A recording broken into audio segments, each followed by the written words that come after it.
Welcome back to my YouTube channel! Kumusta po kayo?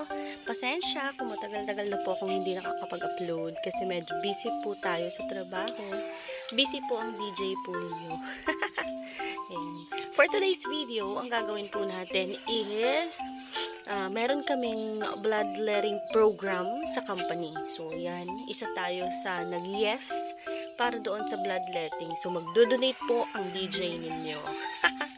Okay, so ngayon, magpapaano muna ako, babiometric.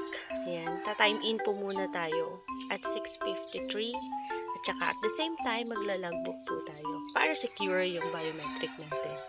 So, papasok na tayo ng office. Ayan, relax muna tayo kasi at 7 a.m. So, yun na yung time in namin. So, maybe siguro mga around 8 at magsisimula na yung bloodletting program namin. Ayan. Hello, shout out pala din sa mga kasama ko sa office. Ayan. Hello, good morning and kumusta po kayong lahat? Ayan. So, ito yung table ko. Ayan. Sobrang kalat po siya kasi kaya nga, sa nabanggit ko kanina, napaka-busy po na DJ ninyo.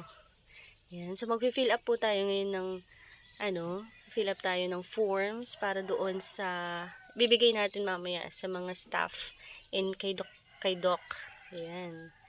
And papaano muna tayo, BP for checking sa natin, monitor yung BP natin kung makakapasa ba tayo sa pagdo-donate po natin ngayon. Ayan. Papacheck muna natin sa nurse. Medyo kinakabahan ako ngayon kasi nga 'di ba? Magdo-donate ka. So, tapos, ang lalaki pa naman ng needle na gagamitan nila. So scared. First time ko din pala ngayon na magdo-donate. So, kailangan we have to be prepared. Yan.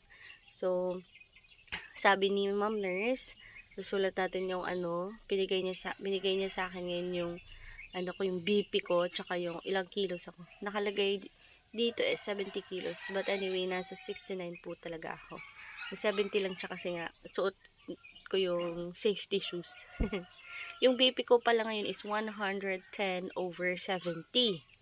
Ayan. So, fill up na tayo. Ito yung claim stub natin. Siyempre, pag magdo-donate ka, meron kang libreng pagkain. mamaya after natin mag-donate. So, yun. Nakatapos lang lahat. Pag-check. So, balik na naman tayo muna sa labas. Gala-gala kasi nga, yun. Pak! Kala nyo may transition, Wala. Joke lang yun. Ayan! Thank you so much. At saka, uwi na po tayo ngayon. Kasi nga, tapos na po yung tiring day natin. Kasama ko yung mga kasama lang sa taga-planta at saka yung assistant ko si Charlotte. Thank you so much, guys. Thank you so much for watching my video. Please subscribe, like, and share. Thank you. Love it.